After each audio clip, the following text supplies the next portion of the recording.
কোনো ভূমিকা নাই, কোনো বক্তব্যের মধ্যে কোনো ধরনের উপস্থাপনা নাই।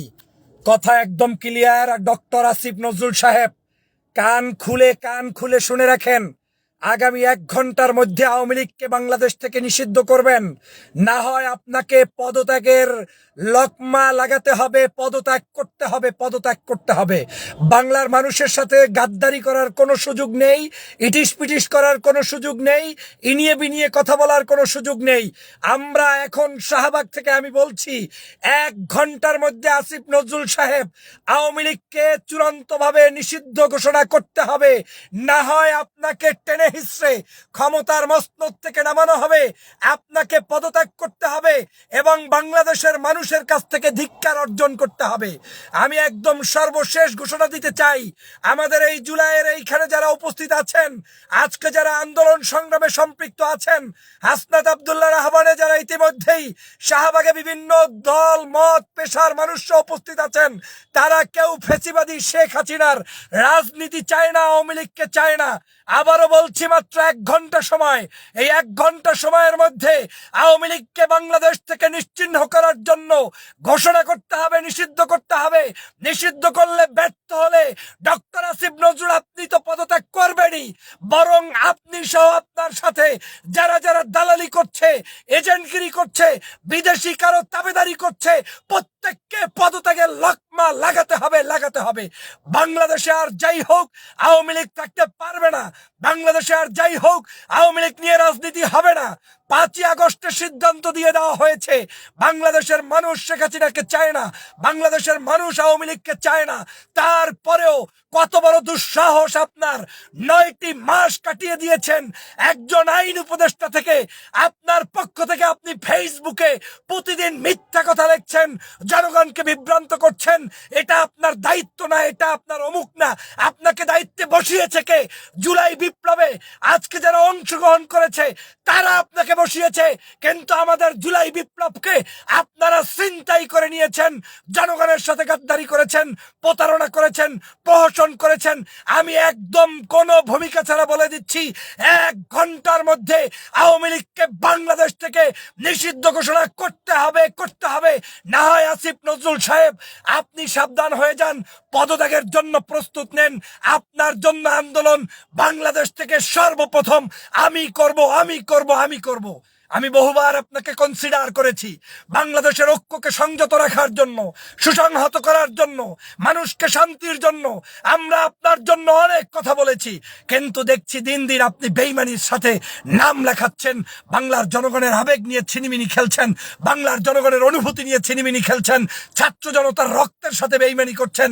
বাংলাদেশের যে সকল নাগরিকরা রক্ত দিয়ে 2000 মানুষ শহীদ হয়েছে তাদের সাথে বেইমানি করছেন। বাংলাদেশে আপনাদের এত শখ কেন আওয়ামী লীগকে ক্ষমতায় রাখার, আওয়ামী লীগকে আবার ফেরত আনার এত হীন প্রচেষ্টা কেন? আপনাকে কোন দেশ শিখিয়ে দিয়েছে?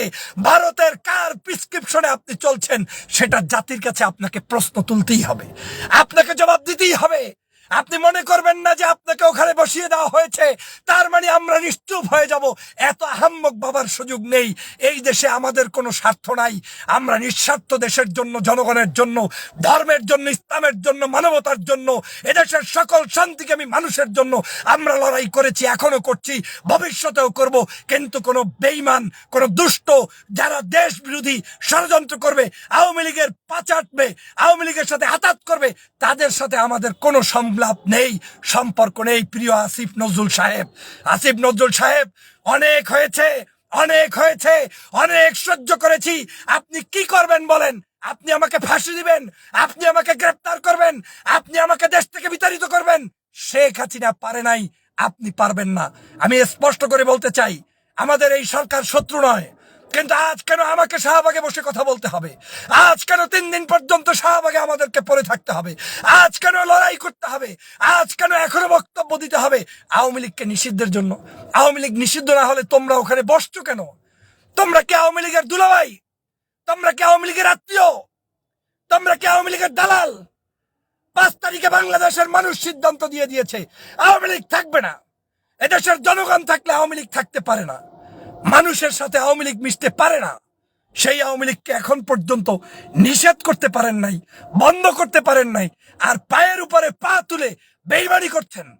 জবাব দিতে হবে প্রত্যেকটি জিনিসের। বাংলাদেশের যারা মজলুম ছিল তাদেরকে কি সহযোগিতা করেছেন জবাব দিতে হবে। ওই দুই একটা মামলা টামলা উঠাই দিয়া মনে মনে ঢেগুর গেললে চলবে না। বেইমানির সব লিস্ট আমার কাছে আছে।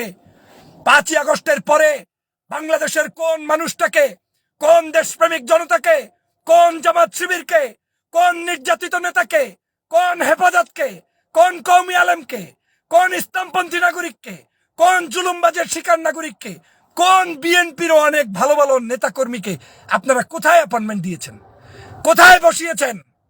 সমস্ত তন্দ্রে তন্দ্রে দালালদেরকে নিয়ে দেশ চালাচ্ছেন। মুখ খুলি নাই, যেহেতু মুখ খুলেছি 16 বছর, যেহেতু শেখ হাসিনা মুখ বন্ধ করতে পারে নাই, আপনার মতো আসিফ নজরুল আমার মুখ বন্ধ করতে পারবে না।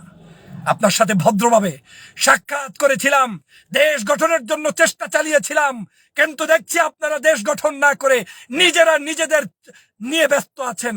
আপনাদের এই ব্যস্ততা দেখে আজ আমাদের হাসি আসে।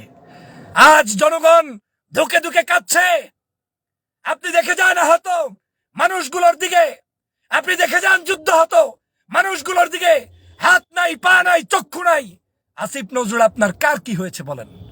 আপনার কার ঠ্যাং গিয়েছে, কার পা গিয়েছে, কার পরিবার গিয়েছে? আপনার আত্মীয় স্বজন কে এখন পর্যন্ত আজকের বাংলাদেশের মানুষের কাছে কোন জায়গায় কোনো খুন হয়েছে, অত্যাচারিত হয়েছে? তাহলে আপনি আসিফ নজরুল এখনো আওয়ামী লীগকে কেন নিষিদ্ধ করছেন না? কি কারণে আপনি নিষিদ্ধ করছেন না? আপনার কোন সাহস? কার খুঁটির জোরে আপনি এখনো নিষিদ্ধ করছেন না? আওয়ামী লীগকে নিষিদ্ধ করবেন না আর মনে মনে তামাক খাবেন, সেই ধান্দাবাজি বন্ধ করেন 1 ঘন্টা সময়। যদি না পারেন পদত্যাগ করতেই হবে, আপনার পদত্যাগ অবশ্যই হবে। বাংলাদেশের কোন মানুষ আপনাকে টিকিয়ে রাখতে পারবে না। নাই, ভারতের দালালি করে কেউ টিকতে পারে নাই, শেখ হাসিনা পারে নাই, আপনি পারবেন না। অতএব আপনি নিজের কাঁধে ওই যে জবাব নিবেন না। আমি 2টা ভিডিওতে বলেছি, গতকালকেও বলেছি, ঠান্ডা মাথায় বলেছি, এখন থেকে আর ঠান্ডা থাকবো না। আপনি মনে মনে ভাববেন না যে আপনি আইনমন্ত্রী, আপনি অমুক তমুক, এই সেই, এগুলা গোনার টাইম নাই, টাইম নাই, টাইম নাই। বাংলাদেশে আওয়ামী লীগকে নিষিদ্ধ করার পরই একমাত্র তোমার সাথে আমাদের সংলাপ কিংবা আলোচনা। এর বাইরে তোমাকে বাংলাদেশের জনগণ জিজ্ঞাসা করবে না, ধিক্কার জানাবে। আওয়ামী লীগের সাথে আতাত করে, শয়তানি করে, তারপরে আমাদের 3 দিন পর্যন্ত মানুষগুলো রাস্তায় ঘুরে বেড়াচ্ছে, এগুলোর পাত্তাই ওঠায় না, ওনাদের গায়েই লাগে না। তো তোমাদেরকে বসিয়েছি কি আওয়ামী লীগের পাহারা দেওয়ার জন্য? তোমাদেরকে বসিয়েছি কি ওই যে সাবেক আব্দুল হামিদ রাষ্ট্রপতি, তাকে বিদেশে পাঠানোর জন্য? ধান্দাবাজির জায়গা পাও না। স্পষ্ট ঘোষণা, আমার দেশের কোন মানুষের সাথে প্রতারণা করে কেউ কোনোদিন টিকতে পারে নাই, আপনারাও পারবেন না। অতএব সাবধান হয়ে যান, সাবধান হয়ে যান। জনগণের সাথে প্রতারণা করবেন না। আজ বাংলাদেশের মানুষ আবার নতুন করে জেগে উঠেছে। আজকে যদি এই নিষিদ্ধ না করা হয়, তাহলে বাংলার অলিতে গলিতে প্রত্যেক জায়গায় আমরা বিচরণ করব এবং এই আওয়ামী লীগকে নিষিদ্ধ করার জন্য যা করণীয় তাই করব। রক্ত দিয়েছি আমরা, জীবন দিয়েছি আমরা, জীবনভর দেশ বিদেশে বিভিন্ন জায়গায় আমাদেরকে নির্যাতন করা হয়েছে। আর ক্ষমতায় চেয়ারে বসে বসে, ওইখানে বসে বসে জাতীয় পার্টির সাথে বৈঠক করো। হ্যাঁ, ওইখানে বসে বসে আওয়ামী লীগের দালালদের সাথে বৈঠক করো। ওইখানে বসে বসে বামপন্থী নাস্তিকবাদী গুলোকে প্রশ্রয় দিচ্ছ, আশ্রয় দিচ্ছ। আর আমাদেরও বাঙালি জাতে পাতে মুসলমান একটু 2 ওয়াক্ত নামাজ দেখলেই তার পিছনে হুর হুর করে রওনা দিয়ে মনে করে কত বড় ইমানদার, পরহেজগারের পিছনে জীবন দিচ্ছেন। এই পরহেজগার গুলোই আমাদের জীবন থেকে 2000 মানুষকে ধ্বংস করে দিয়েছে। আজকের সারা বাংলাদেশে তাহাজ্জুদের নেত্রী শেখ হাসিনা, যাকে বলে তাহাজ্জুদের নেত্রী, সেই দেশ থেকে বাংলাদেশের কত মানুষের জীবন কেড়ে নিয়েছে। অতএব এই সকল আর প্রতারণা সহ্য করব না। এই প্রতারণা করার কোনো সুযোগ নেই। বাংলাদেশের বিপদে পড়লে লাগে হুজুরদেরকে, আলেমদেরকে, ইসলাম প্রিয়দেরকে, আর বিপদ কাটতে গেলে ওনারা চেয়ারে বৈশা বৈশা মজা মস্তি করবা। ওই মজা বাংলাদেশে করতে দেওয়া যাবে না, যাবে না, যাবে না। অতএব ইনশাআল্লাহ আমরা সবাই মিলে ঐক্যবদ্ধভাবে এই ফ্যাসিবাদের বিরুদ্ধে গর্জে উঠবো, লড়াই করব, সেই প্রত্যাশা ব্যক্ত করছি। ভালো থাকবেন, সুস্থ থাকবেন। আল্লাহ হাফেজ।